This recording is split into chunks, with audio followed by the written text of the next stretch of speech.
Assalamu alaikum. Wa alaikum assalam. Malam kayi baƙuwa tana son ganin ka.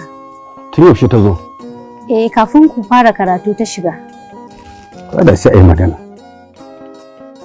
Je ki ce mata ta fito.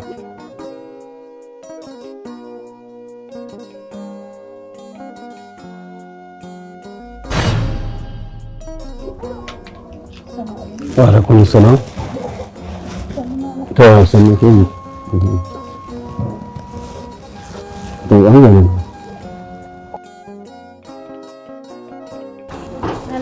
Lafiya ƙarar na gajiya ba gajiya. Menene yake tafi da ke? Mun kai shekara 5 zuwa 6 ni da mijina muna zaman lafiya. Amma tun da yayyo min kishiya, gaba ɗaya na kasa gane kanshi. Sun mayar da ni kamar shara. To yanzu ya kike so a yi? Malam na zo nan ne don a raba su. Don muddin idan ba a raba su ba, farin ciki na ba zai taɓa dawowa ba. To amma kafin ki tunanin a raba su, kin taɓa roƙon Allah akan yaye miki matsalar ki, kin ga bai yaye ba har da zaki tunanin a raba su. Gaskiya malam ban taɓa yi ba. Me yasa? To amma malam idan irin haka ta faru, ba roƙon Allah ake yi ba. Gurin malamai ake zuwa domin a raba su. Malaman amma ba malaman kirki ba. Duk malamin da ya zama malamin kirki ne, babu malamin da zai raba sunnar manzon Allah sallallahu alaihi wasallam. Ku mata 97, mafiya yawan ku mata 75 a cikin 100 jaki kuke bari kuke dukan teki. Amma maza da mata mafiya yawan mu gabaki daya 75 cikin 100 jaki muke bari muke dukan teki idan wata mas'ala ko wani mu'amala ta samu.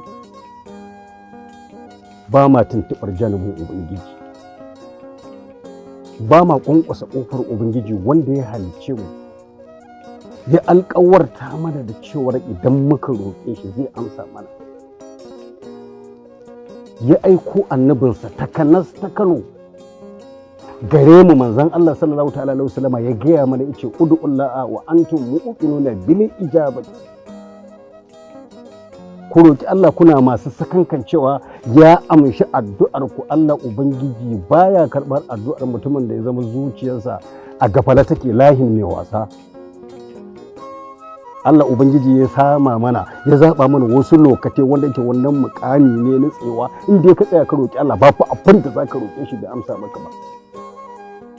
Kowace irin masifa kike fama da ita, kowace irin wata masifa wata mace take fama da ita, kowane irin bala'i ne wani yake fama da shi, ya tsaya ya tari lokacin sahur, ya tashi daga karfe 4 na dare, ya yi alwala, yi sallah iya gwargwadon yadda aka ɗeba masa, ibar goshinsa a ƙasa yana halin sujjada, ya karanta la ilaha illa anta subhanaka inni kuntu minaz zalimin 41. Babu masifar da Allah ba zai yayi. Kana fitarwa ka sanar da